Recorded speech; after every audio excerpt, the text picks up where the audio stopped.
Welcome. So today is our Move Into Stillness meeting, and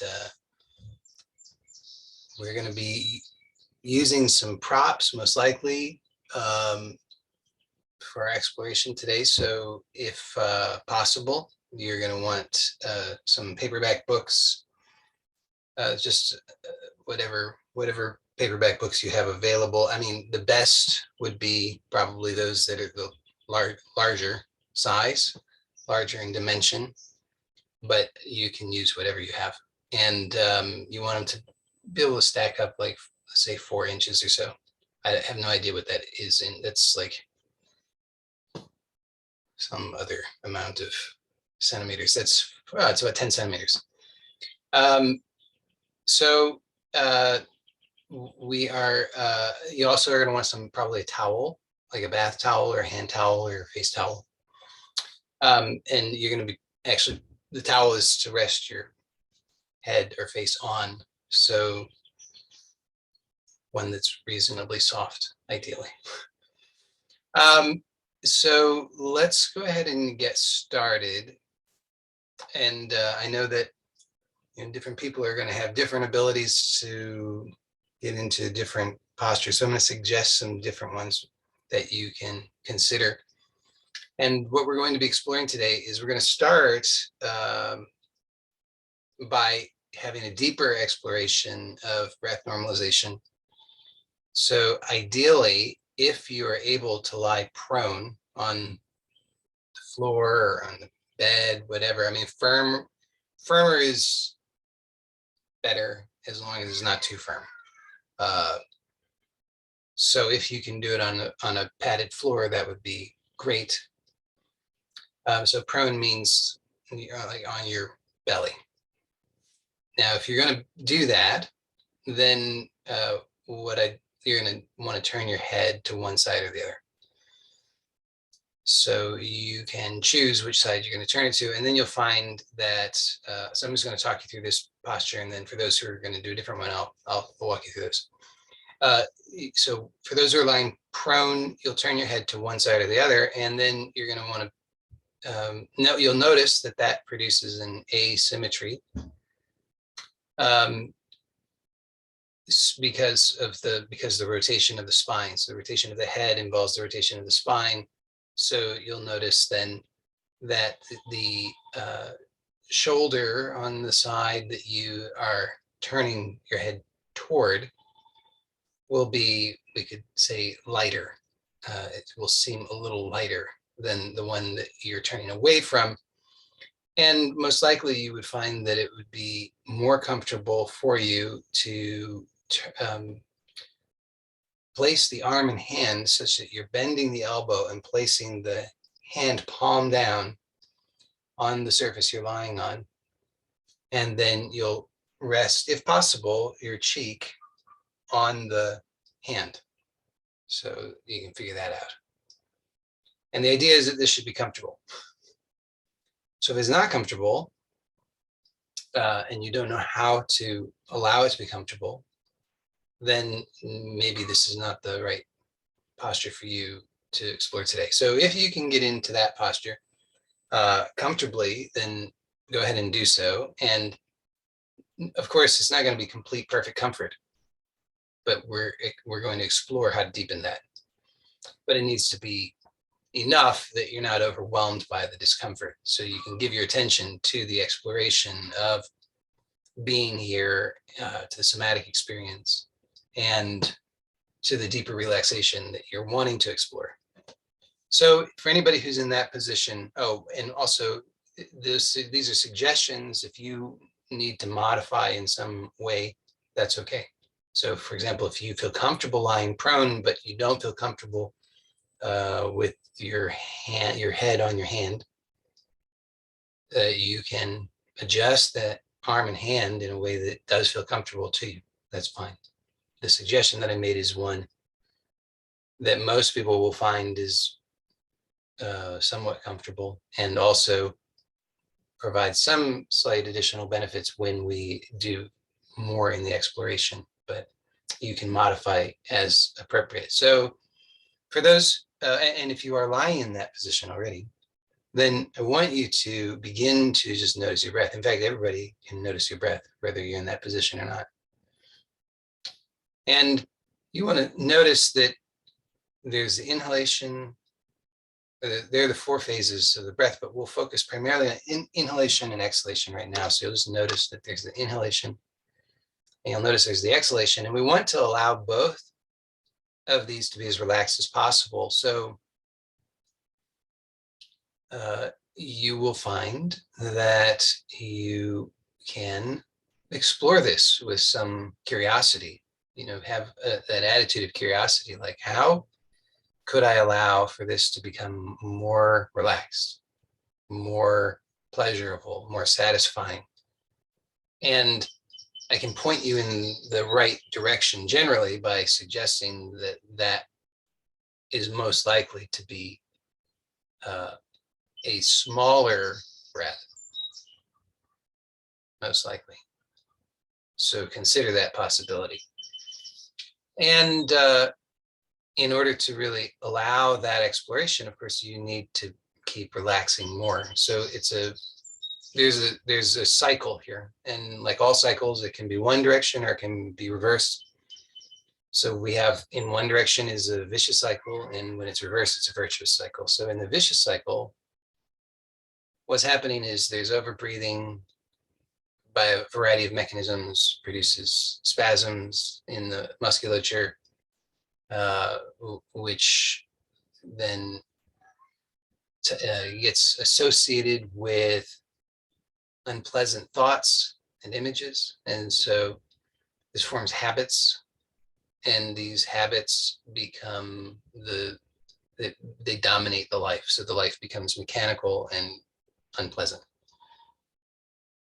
So that's the vicious cycle. But the virtuous cycle is the inverse of that, which is that by giving attention to the experience, with the intention of relaxing, so the intention of being present and aware of your somatic experience, noticing where there's unnecessary effort and allowing for that to soften. And then you're also having your attention on the breath, noticing the inhalation and the exhalation, and allowing for that to become more relaxed, more satisfying, more gentle, calmer. And so now if you are in the prone position, you'll notice that an interesting thing about this position is that I'll just say floor, you might not be on the floor, but you can translate it in your head, the surface you're on, but I'll call it the floor. That floor provides resistance to the inhalation in the way that it restricts the expansion of the abdomen in the direction of the floor. And so it gives this additional feedback when you are breathing. And well, it's not just the abdomen, the entire front side of the torso. So the chest as well. So it's very, very useful if you're able to be comfortable enough in this posture. It's very useful exploration. Oh, I will suggest another modification on this is that you could use cushions or pillows so that you would kind of be cuddling with the cushions or pillows, if you find that, so that you're kind of slightly at an angle. That's not as ideal necessarily, but if you're unable to be comfortably prone otherwise, it might be a good option to explore, because that would also provide some of the same benefits in terms of the feedback, not to the same extent. So you can notice, if you're in that position, particularly that feedback that you get, and allow that feedback to be useful. So you're wanting to allow for the breath to become more relaxed, gentler, calmer. So if you notice that it's not smooth, maybe, if you notice there seems to be a struggle, notice what you are doing that you can cease to do that will make that easier. And it's a learning experience. So don't expect that you have the correct answer immediately. You have to look. You have to have you have a direction, you have an intention, you have an instruction, then you just have to look and see what you discover. And that will start to set you on this in the direction of this virtuous cycle. Okay, so now if you're not comfortable or able to get into the prone position and you are able to lie on the side, then here you're probably going to want to use your props. I would recommend that you're going to stack up the paperback books and you're going to place them on the surface you're going to lie on in a position roughly where you want your head to be.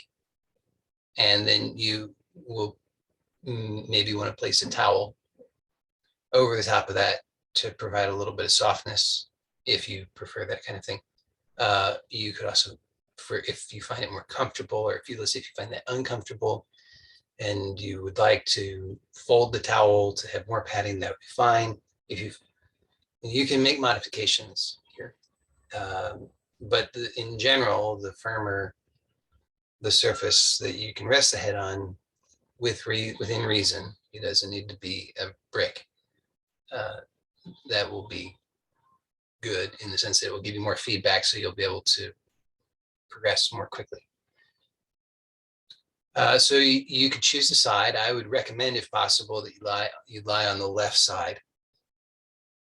And so whichever side you're on, though, you're going to have your head resting, ideally so that it's more or less in alignment with the spine, so it's not too far to either side. And but you don't need to be exact about it. It should just be adequately comfortable. And then you're going to have both of the arms in front of you, in front meaning relative to your face, relative to your body, the front of your body, which means that you'll have one of them, the one that you're lying on, will be resting on the floor or the surface that you're on, directly in front of you, more or less, whatever, as long as it's comfortable, approximately 90 degrees from your torso. And the other one, which you're not lying on, so it's on the top arm, we could say, that one you will allow to rest atop the arm that is on the floor or the surface that you're on. So palm to palm, they don't have to be perfectly aligned depending on how your torso is rotated. You may find that the top arm, the top hand extends beyond or matches up with, or may not reach fully the lower palm. So whatever's comfortable is fine. And you are going to have your knees and your hips bent at 90 degrees. So they'll be stacked. The legs will be stacked one on top of the other, bent 90 degrees at the hips and at the knees, more or less. Doesn't have to be exact. And it should be comfortable. So you can make modifications if you need. Sometimes people feel uncomfortable with their legs stacked like that. They prefer to have a little bit of padding between the legs, so you could do that. If you find it's uncomfortable for the lower shoulder, you might find that if you were to just reach that arm further in front of you, so that the shoulder you're not lying on the shoulder blade so much, or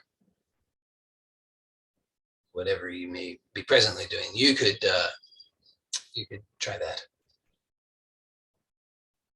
So there's a question about what to do with the hands. So that you're just going to have them in front of you, and one will be lying. If you were to lie on the left side, that arm would just be on the floor, and the other one will just be resting on top.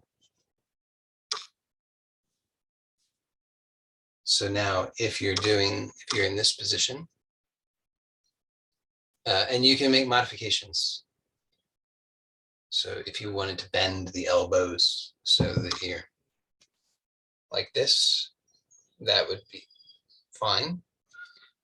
Whatever is comfortable for you. Different people are going to have different degrees of sensory and motor amnesia in different parts of the body. So some people will find that to be very uncomfortable. Some people will find it to be lovely. It can be lovely for everybody, but the starting point might not be the perception of something lovely. So if you're able to get into that position, of course, reasonably comfortably, then you're, of course, ideally you were aware of your breath the entire time, but that's maybe a lot to ask. So now you can become aware of the breath. And so the same here is that in this position, you notice that I'll say the floor, but whatever you're lying on provides some feedback. It provides resistance on the one side. So you notice that when you're lying on the side like this, there's an asymmetry because your spine is oriented, or your torso is oriented to gravity in a way that's different from how we are otherwise. Most of the time, like when upright, the spine is vertically aligned, but if you were lying on the back, similarly, but here, if you're lying on the side, the torso has a tendency to bow a little bit down toward or in the direction of gravity, the force of gravity. So you can notice that exists, that the experience on the left side and the right side somatically is different. And you can notice that as I pointed out, the surface that you're on provides this resistance and feedback on the side of the torso when you're breathing. I mean, always, but notably when you're breathing, when there's some movement experienced in the torso, you notice that it is prevented from expanding in the direction of the floor because of that resistance. So it gives you that feedback. Now you'll also notice if you're in this position that the arms being in front of you relative to your, from a somatic perspective, they're in front of you. So in order to really relax into this and allow the skeleton to do its job, rather than taking it some unnecessary effort muscularly, that means that the shoulders really need to come off the back. The back needs to soften. So if you have a tendency, as many of us do, to have a lot of tension in the shoulders, all the way up into the neck, then you'll find that here you can allow yourself to, it can encourage you, remind you with each breath to allow for the back to soften and relax even more.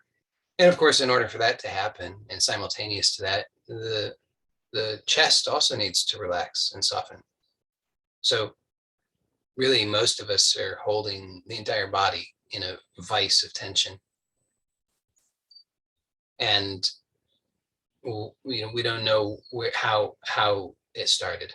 We don't know if it was the front side that started it, or the back side that started it, or the left or the right, but somewhere, somehow, this came to be, and then everybody got involved. So now the front side's involved, and the back side's involved, and the left side's involved, and the right side's involved, ups involved, and downs involved. Everything's involved in this vice-like grip, strangling from every direction. And so we're learning that that's not necessary. And well, first of all, we're learning that it's happening.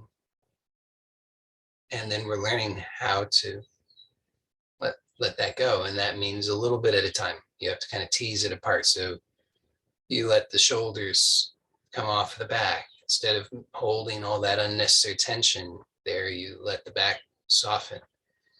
Then you notice perhaps that because your arms are in front and you're lying in this way that kind of squeezes all the soft tissue on the chest, just kind of squeezes it together.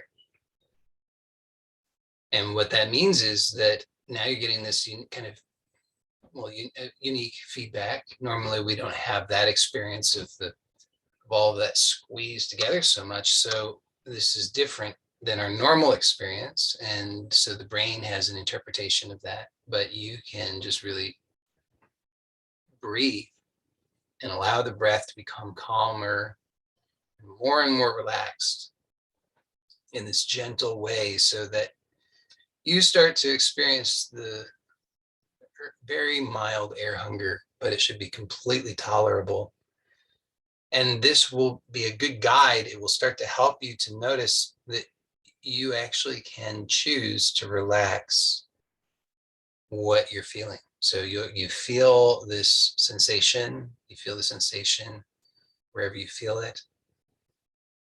And you're breathing in this really gentle, relaxed, calm way, letting yourself settle into this more normal breathing volume. And so there's not the heaving of the chest, there's not as much spasming, and this allows you to start to calmly choose to relax what you become aware of. So you're becoming aware of the front side and the back side and the left side and the right side. And you're noticing whatever sensations that you notice that call to your attention, and you're allowing them to soften as you continue to allow the breath to become gentler and calmer and more pleasant. It should be very pleasant. So it can tip, if you push it too much, it can tip in the direction of becoming stressful. We don't want that. So make sure that you don't continue that if that happens. That is part of the learning process, but don't continue it if it happens. You just leave it all for a moment. Just breathe in whatever way is most comfortable, and then you can come back to it. So now, if you're not in either of those positions, then you have good patience, so good for you. And in that case, you may choose whatever posture is most appropriate and suitable for you. Honestly, what we're exploring today is so effective of a general technique that it doesn't depend on the posture so much. But these first two postures that I have suggested because they give some optimal feedback if you're able to do it comfortably. But otherwise, you just choose whatever posture is going to work for you, and you're going to be aware of your breath. And you're allowing for each inhalation and each exhalation to be as gentle as possible, so that there are fewer spasms, less stress. It's less of a sense of urgency. So I want you to think for a moment, if you had a balloon and you were inflating that balloon really big, then you can imagine what would happen when you released the air from the balloon. It would come out very fast because there's so much pressure built up from the elasticity of the balloon. So then you could imagine that same balloon, and if you just inflated it just to the point where the air, uh, just to the point where it's inflated, but not beyond that, not not engaging the elasticity, but just to the point where it's just inflated. Then when you release that, the air there's nothing pushing it out.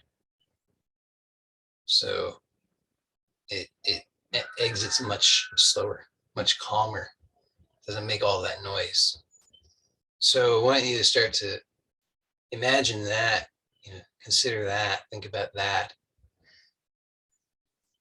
as you're breathing, and think about your chest. Now your chest is not rigid, your chest is able to move, to expand, has elasticity. And so if you inflate the lungs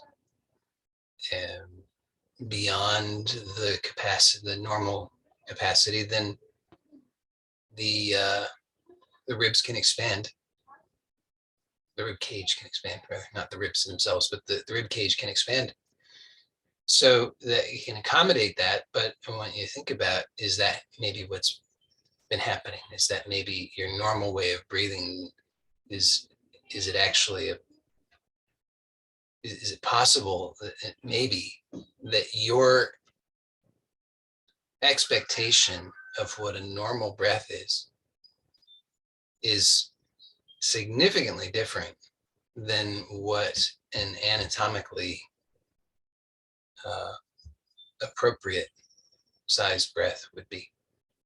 Could be a big discrepancy. So I want you to just consider that.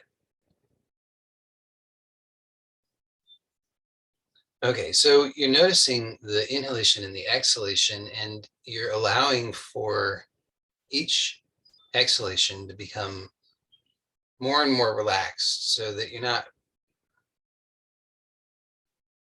experiencing this stress of urgency, of a forced expulsion of air, and neither then the rebound contraction to compensate on the other end of that. Rather, you're finding that you can simply allow for a gentle, relaxed exhalation that doesn't involve any force, pressure, urgency, squeezing, and yet allows for a greater sensitivity of your whole self.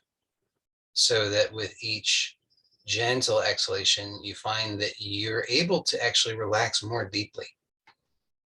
Now, there's a reason for that, because the more natural and unforced the exhalation is, that means that the less you're making unnecessary effort, which means you're putting less stress on the body, you're sending less signals of distress, and also you're you're having a greater exchange of air, actually. So it turns out that if you're breathing large and fast, then most of that air just goes in and out. There's no exchange, just goes into the lungs and then right back out of the lungs. So you're really optimizing your efficiency when you allow for everything to become normalized rather than excessive. Okay, so if you are, now this is the main thing that we want to be aware of, is noticing these things that I've been pointing out. So you're noticing, first of all, that you must always be adequately comfortable. You don't need to be perfectly comfortable. You don't need to be so comfortable that you don't need to be on cloud 9 kind of comfortable, but you need to be adequately comfortable that you're not overwhelmed by the discomfort. So you need to be able to give enough of your attention to being aware of the somatic experience, being aware of the breath, allowing the breath to become normalized, and consciously relaxing whatever unnecessary effort you become aware of.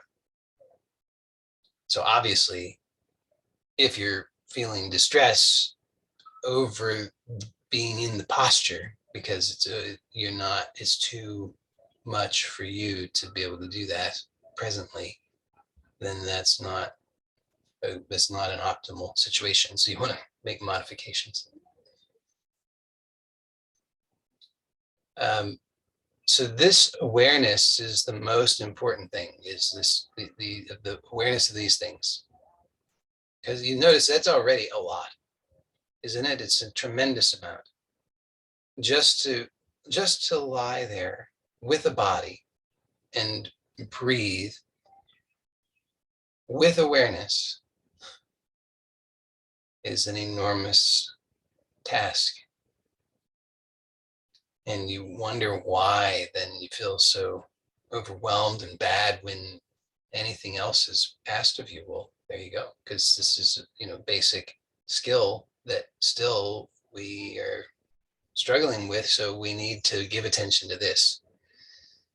And you'll notice perhaps that there can be a sense of impatience sometimes, or a sense of like, this isn't it, this isn't important enough, this isn't going to give me the results that I'm seeking for. But actually, this is what you're looking for. It will give the results that you want, and it just requires patience and persistence.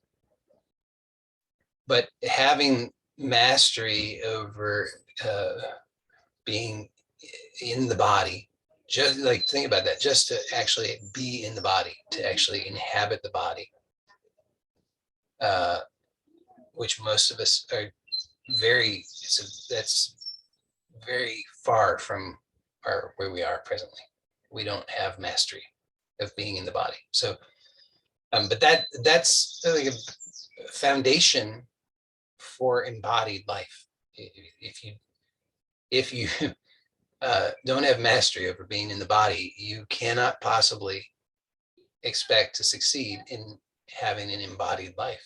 So it's very important. So don't dismay if you find it somewhat challenging.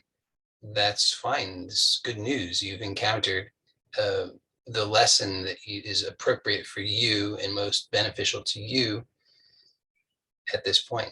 So that's good news. It's very, very wonderful news. And then you want to give yourself to that entirely. So now, as you're doing this, what can happen? Now, you can't demand perfection of yourself in this, because you'll never achieve that.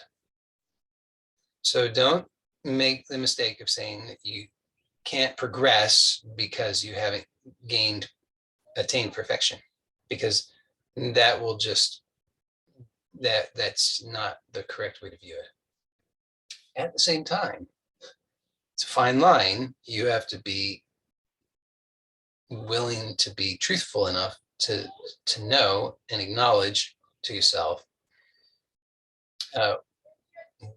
whether progressing further at this stage is appropriate for you. So it might be that for you right now, the very best thing is just to continue to lie there or sit there, or whatever position you're in, and breathe with this awareness, relaxing, breathing, allowing the breath to become more relaxed, allowing that to reveal things in the way that you're holding yourself unnecessarily, that you then are able to more deeply release voluntarily by having that intention and giving your attention to it.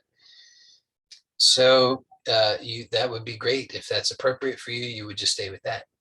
But for those who are wanting and feeling the enthusiasm for exploring the possibility of also introducing some conscious movement on top of this that's already happening, then let's explore that a little bit. So what we're going to do here is we're going to explore the we're going to explore the whole body. I was trying to think of how to describe this, but it's the whole body. But we'll be exploring it starting with a focus on the cheek and how it is that we can move that cheek and the various ways we can move the cheek, and how, well, it's not going to be an exhaustive movement of the cheek by any stretch of the imagination, but it will be some ways that we can move the cheek, particularly by way of moving the head, and how we have that experience, what we do, what that is. So if you're lying down in either of the two positions that I suggested, then I can give you instructions on that. And if you're not in that position, then if you're not in either of those positions, then you may have to be creative, or you may just have to omit this particular exploration of the movement of the cheek, because I obviously, not knowing the details of what posture you might be in, can't give good instruction on that. But if you're lying down in either of the postures that I recommended, then what you can do is you can become aware of your cheek and the surface that it's on. So it may be, for example, that your cheek is resting on top of a stack of paperback books. Maybe that your cheek is on your hand. Maybe that your cheek is on something else, if you've got it on something else. And you're going to want to make sure that you feel comfortable with exploring movement here. So if you're on if your cheek is on a surface that feels uncomfortable to your cheek, if it's too rough or something gives you apprehension about doing the movement freely and in a relaxed and enjoyable way, then see what you can do to help yourself with that so that it can be more relaxed and more comfortable. And so you're aware of your cheek, and you can notice that your cheek is, if you're in either of these positions, your cheek has some resistance to movement in one direction. That is to say, the direction of the surface that the cheek is resting on. So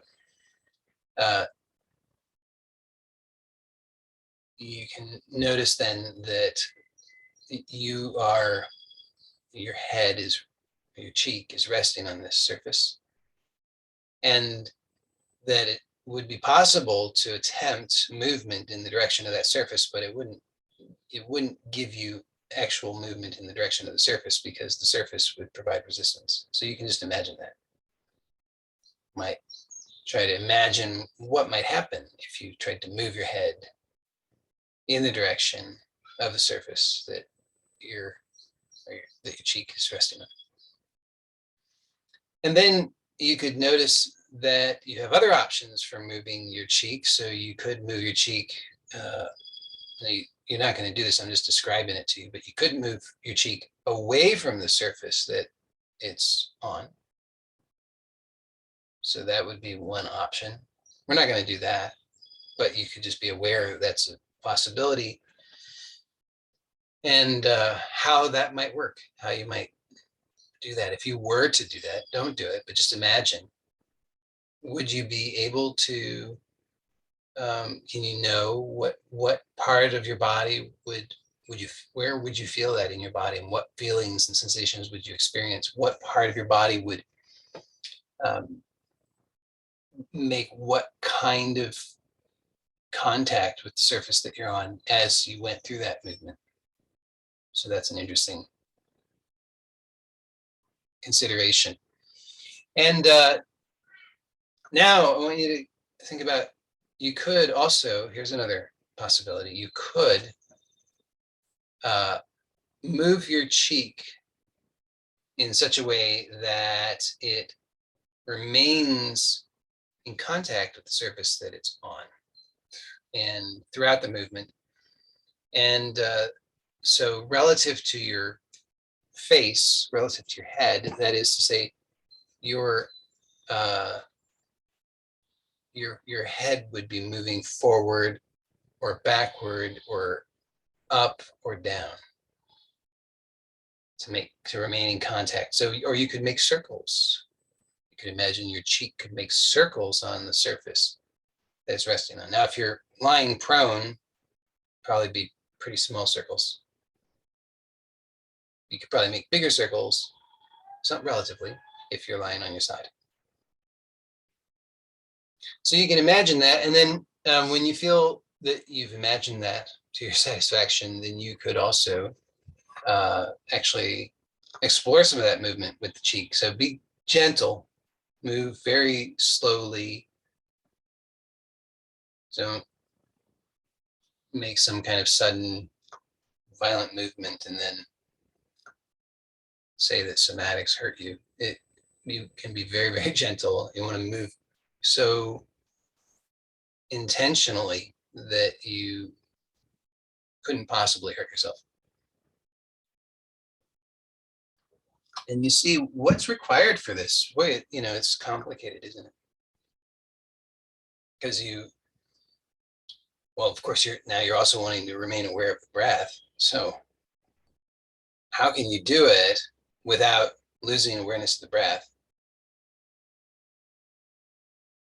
Well, I would suggest doing it very slowly. And you can pause. Because when you pause, you give yourself an opportunity to be more aware of things other than the movement, which allows you to let go of unnecessary effort that's crept up. So you have small movement, very, very small movement, and then you might pause, and then you might expand your sense of awareness, and you might soften, and then proceed, more movement in the same trajectory, and repeat that. So when you do that, you might notice that you've got various options. You could roll the head, roll the cheek, but that wouldn't be the same as sliding, right? So you could slide the cheek. Now, if you're going to slide the cheek, then you've got a couple of options. One is you could try to keep the flesh of the cheek very firm and adhered to the face, to the bones, very very firmly.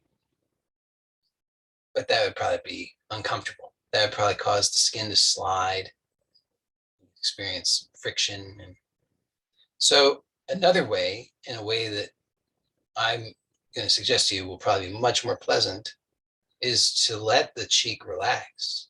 Let all the flesh on the cheek relax.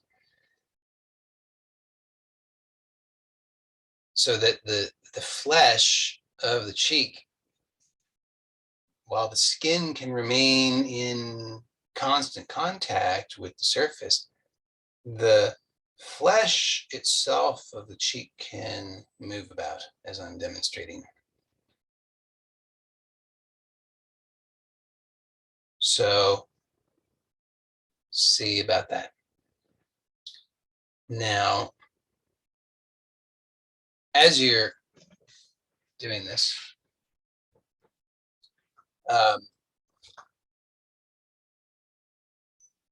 that's a lot already to be aware of. So maybe you say, hey, that's enough. This is my lesson. This is what I'm going to do. I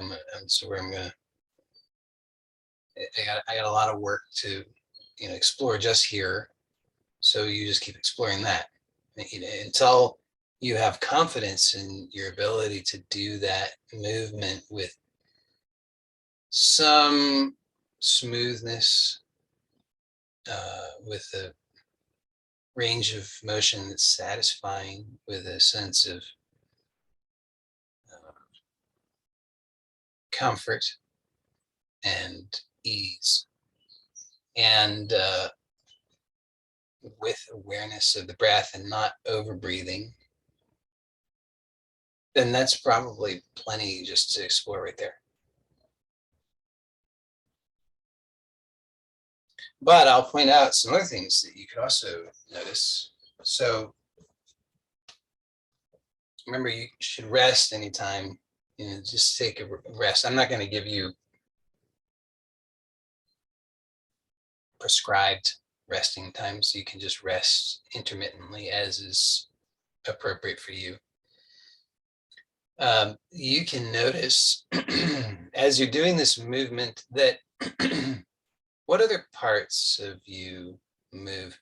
And you might start to notice that you're kind of the variety of ways that you could achieve this outcome of moving the cheek, sliding the cheek. You can make forward or backward or circles or up and down, but there are a variety of ways that you could do those things. You could try to just keep your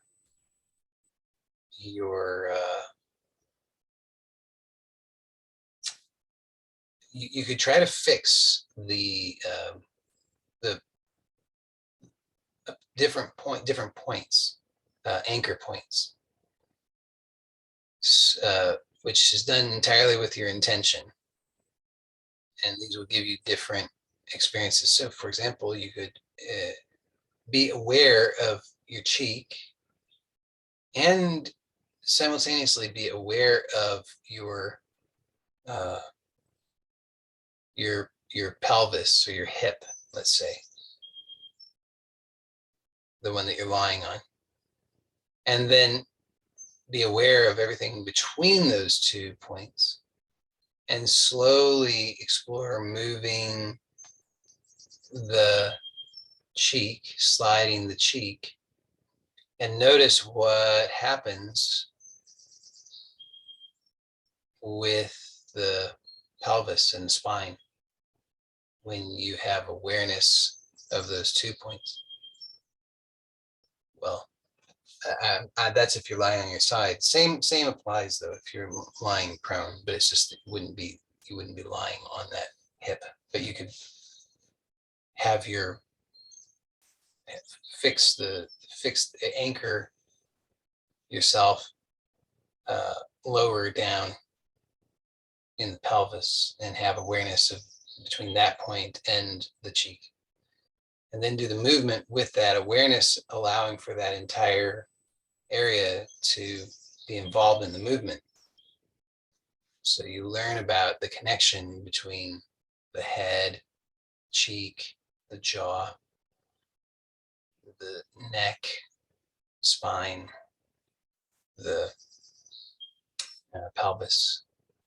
So you can actually start to notice these things. You feel it, and it becomes a somatic memory of how to move in a pleasurable, efficient way with this part of yourself. But you could also experiment with different anchor points. So what if you kept the torso relatively stable, and you move the cheek just using the upper portion of the spine, just the neck? What is that like? And can you do that? Can you find a way to do that as efficiently as possible?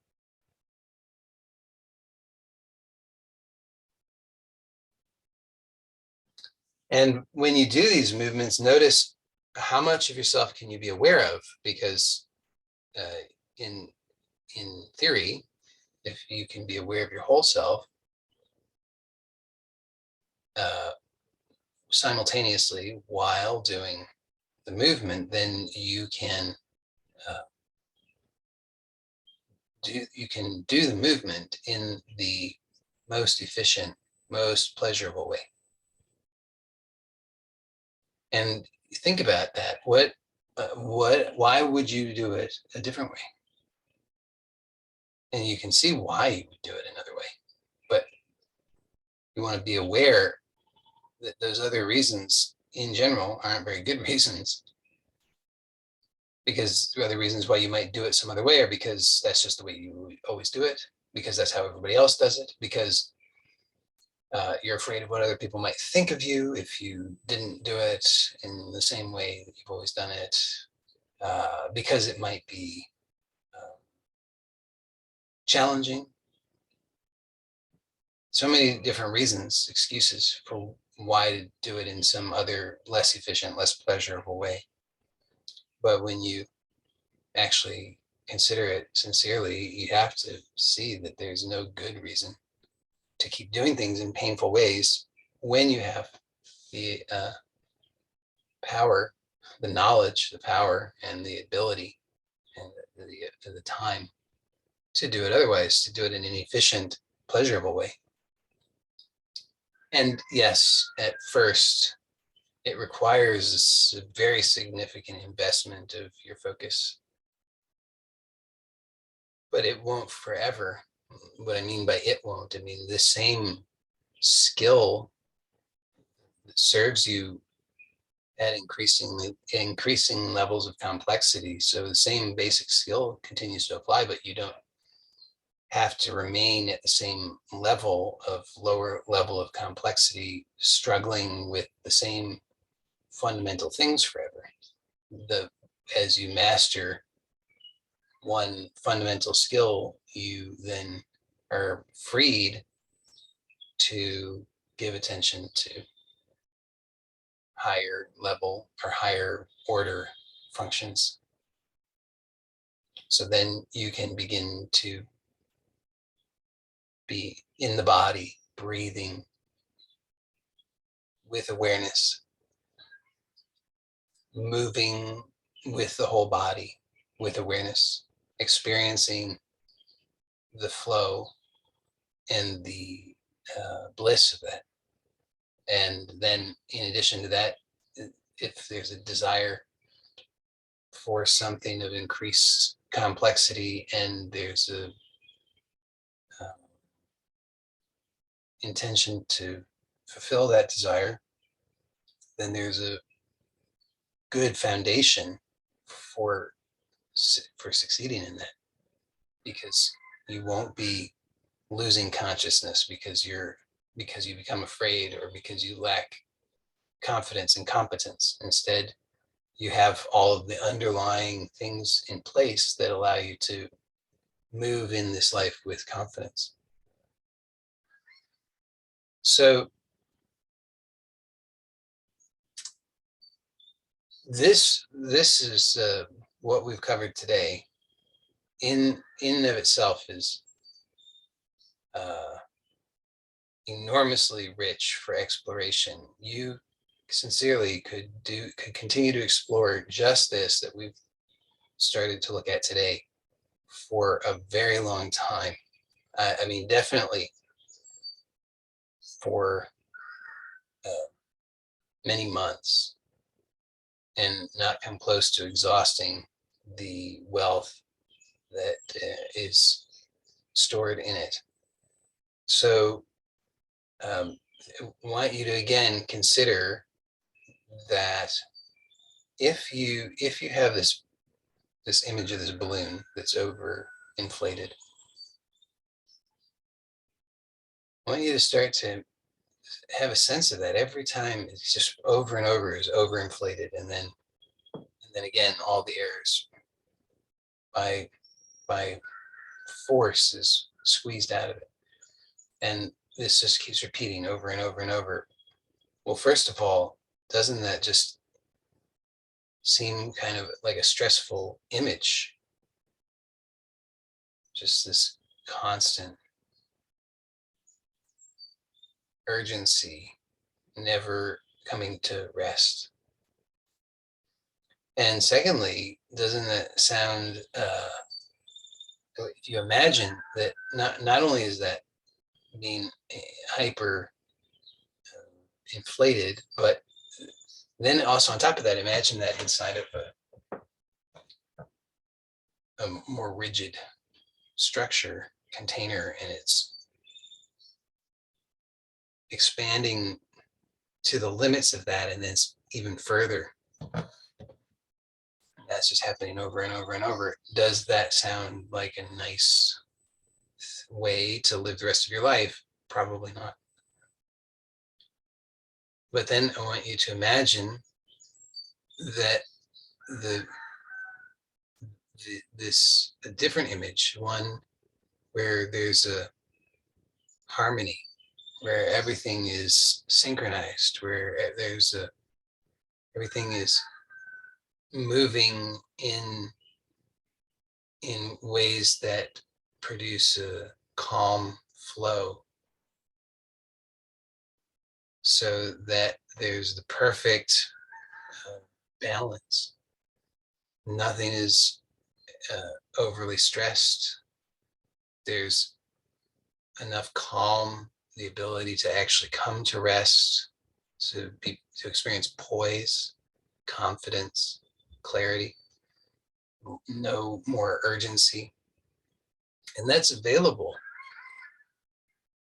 So what's happened is that we have, all of us have these habits that are inefficient. And some of those habits are, some people have more inefficient habits than others, and some people have more of the inefficient habits than others.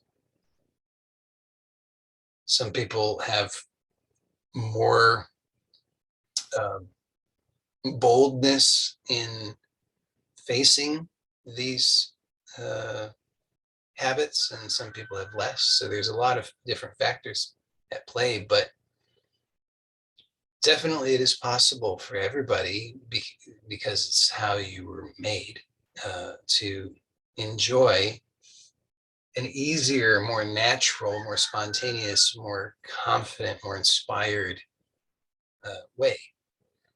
And just these simple things are they point you in the right direction, and they give you a wealth of material to explore that will all be very useful. Of course, you want to use the same principles that we always use. So gentle, slow down, and soften, so that you can know that you don't have to do some hard, terrible, painful thing in order to earn your reward in the future. What's happening is we're exploring how you're already doing that hard, painful thing, and how to stop doing that, so that you can rest in your birthright of true health, true abundance, without grasping, without craving, without fear of an anxiety of loss. If you have to be working so hard all the time, nonstop, constantly on guard, in order to attain your good and then retain your good, that's not so good. And so through this approach, you can retrain your nervous system to be in alignment with nature, which is to allow for for the natural abundance that is your birthright to simply flow. And this is a way to do that. So obviously, if we